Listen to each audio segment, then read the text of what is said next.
Hi everybody, it's just Francine here. Flowers for Fun with Francine today, and what we're going to do is I'm going to show you how to make a double wreath. This is a very cool concept. You can either use it on your front door or you can use it as a table centerpiece, whatever you decide you want to do with it, but it does look really effective.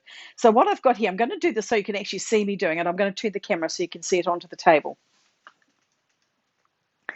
So what I've got here is I've actually got this is the new Biofoam wreath. I did this design this morning, so I've just pulled it out just to show you how to make it again. But anyway, so this is the Biofoam. It's biodegradable foam.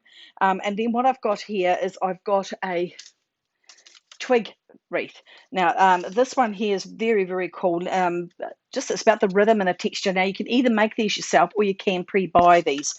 So I'm going to put that right in the middle of the wreath like so. Now, by doing that, now we need to be able to secure it into place. So I'm just going to use some of this. This is the Oasis paper-coated wire, and Oasis make the biodegradable foam too. So I'm just going to thread it through the twigs. I don't want to tie it from the top, so I'm going to tie it from underneath here. We're doing it this way, and then cut it, make it nice and tidy.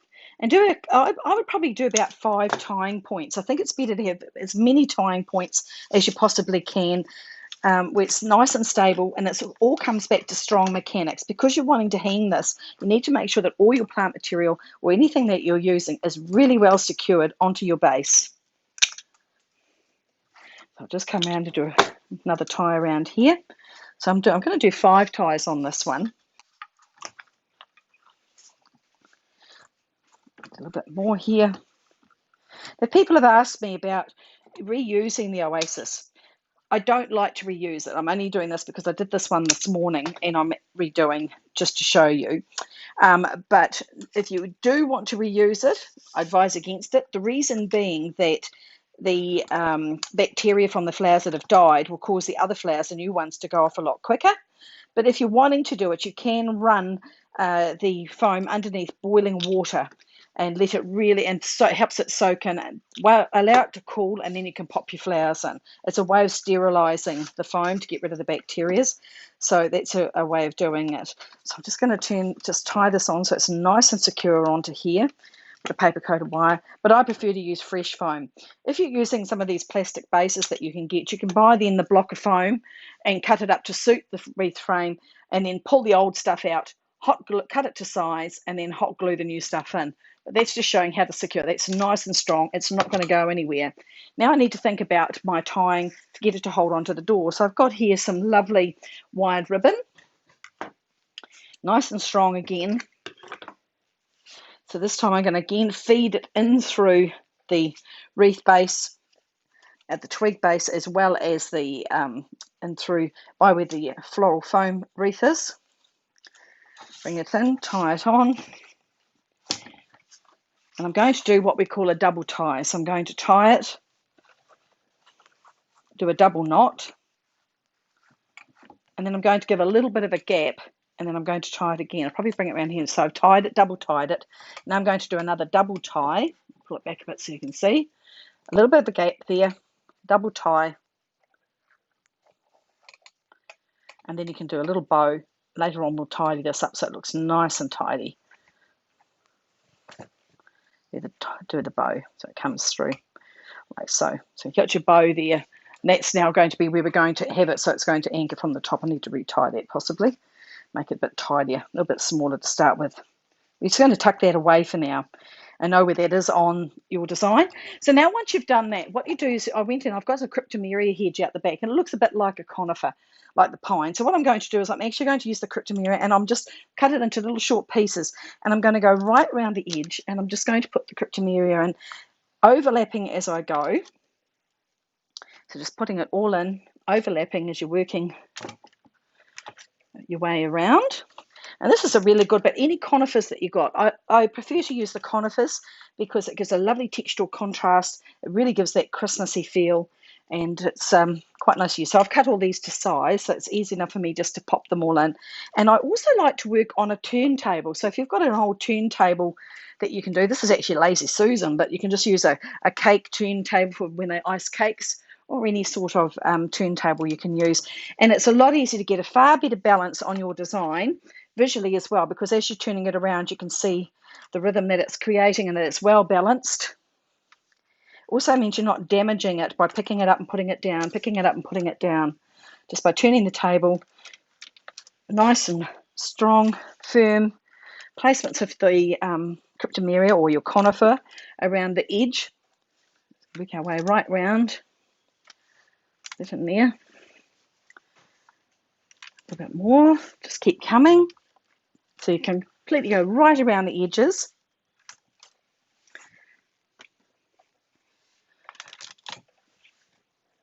Working your way through. These are also really good to give as gifts for friends as well. Always nice to give them a little something that you've made yourself for a Christmas present. I'll just keep working my way through.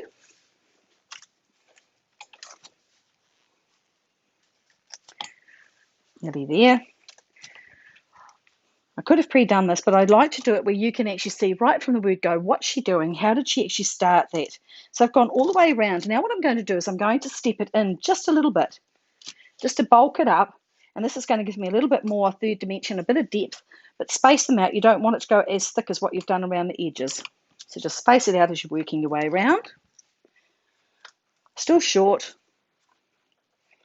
You can starting to see now the nice textural contrast that you've got with the smooth rhythm that's created by the wreath in here to the broken pattern and the textural contrast of the green, beautiful lush green cryptomeria.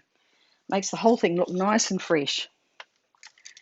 Working my way around.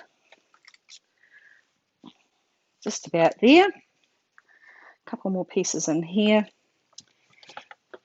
Might need to just get a couple more.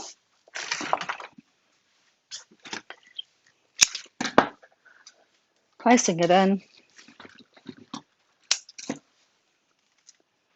Little grouping, just make sure you tuck it in nice and deep. I'm also putting it on an angle, but making sure it's got very good anchored well and truly into that foam. So I've done one layer where it's overlapping on the outside, and then I've got like a little gap and just sort of stepped it in to the other, into the wreath. Now what I'm going to do is I'm going to use some Faxhedera. This here is Faxhedera, so it's a cross between ivy and Aurelia. So what I'm going to do now is I'm just going to put these in, and I'm going to keep these quite tight into where the twig wreath is. This is to give me an area of rest, so where my eyes can rest because of the broken pattern.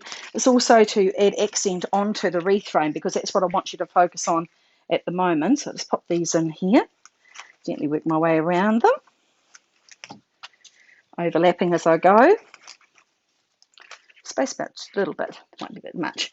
Bring a little bit more in. So if you haven't got Faxhedera, you can use ivy or any other smooth leaves that you may have at home. You can use those. Might be a little bit soft. I'll pop something on that.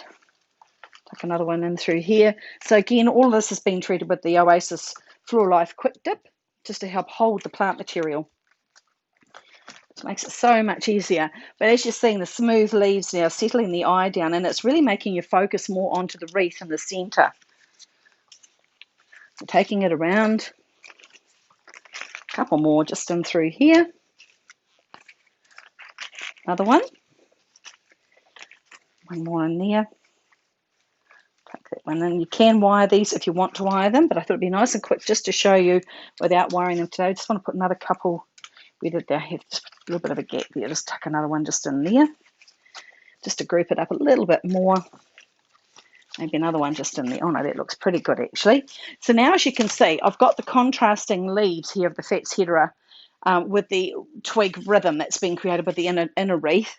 And now I've got the cryptomeria on the outside. So now what are we going to do? Well, I've gone and I've picked some of my hydrangea, and I like to pick it when it's green. And I've treated it with quick dip, so it's going to hold. And I'm going to tuck this in nice and tight, working around the design. So nice and tight, keep them low.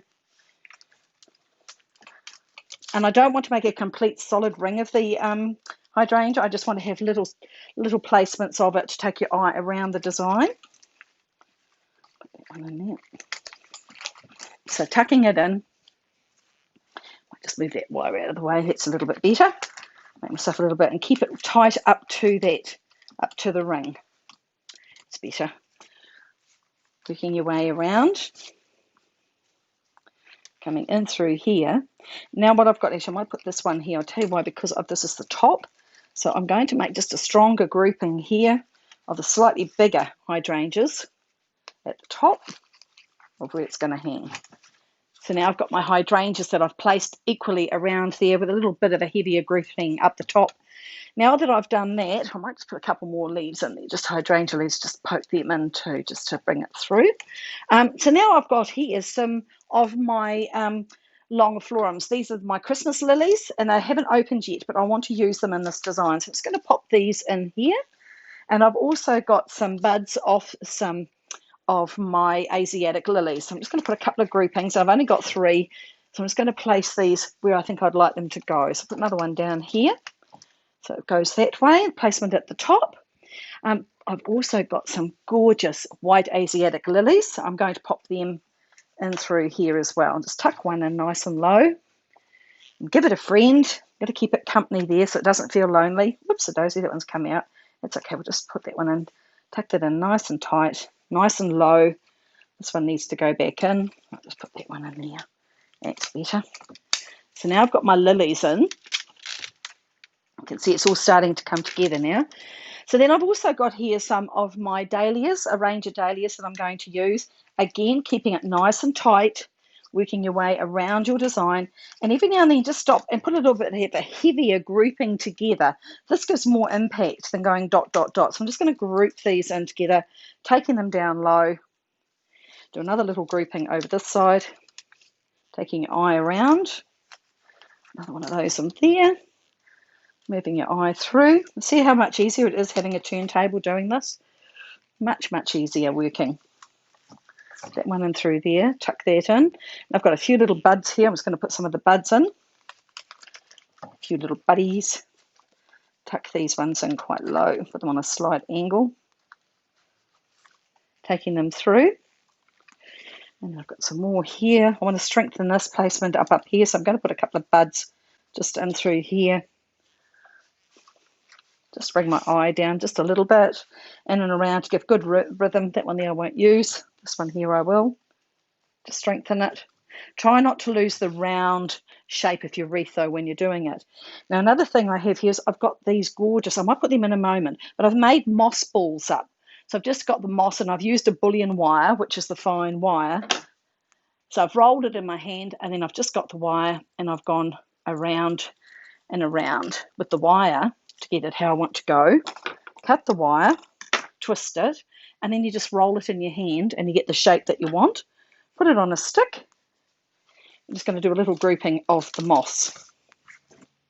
This adds another contrast, but also another form by having the round moss spheres in there. Tuck that one in.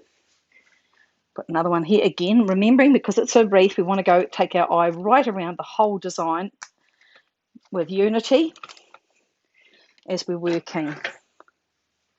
Another one over here. Strengthen that one, little placement up there a little bit.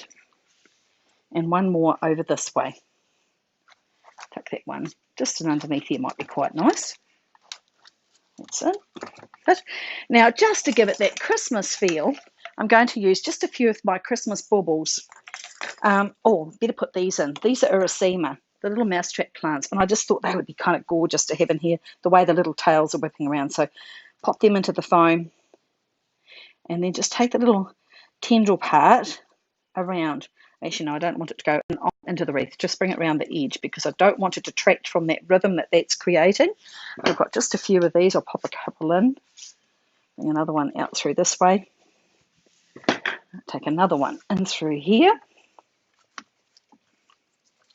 Just so my eye goes round. One more. Tuck that one in. Just like that. And then I've got my Christmas baubles. Now, the best way to do these is to get some of the Oasis U-glue dashes. That's these here, using the dashes.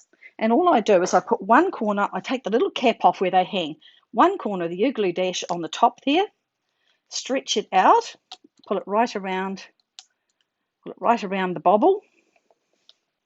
Then get your wire. I'm just using 22 gauge wire. I prefer to use this gauge. Put it around the neck like so. Cross it over and then twist the bubble the bobble, because it's much better to twist that. You get it much tighter. And then just place a few shiny bobbles, and I've got couple of different textures here just to give that Christmas feel. But not too many. I don't want to take it away from it. It's more of a natural wreath, this one. One up and through here. I'll do one little one just in here, tuck it in. And then what I'm going to do now is I'm going to show you the wreath. So I've got my ribbon here. And that is how you make your wreath. So I'm going to get the big stand and I'll pop it on a stand to show you. But that is how you make your wreath. It's a really nice way of making a Christmas wreath. But again, like I say, you can use it on the table if you choose to. But I rather like using it just like this. And then I've got a wreath stand here at the back.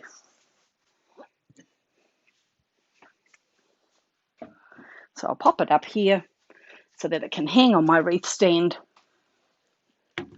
And now we have our beautiful Christmas wreath. So I hope you enjoyed that. Have a wonderful day, everybody. Catch me again next week, and look forward to seeing you then. Bye for now.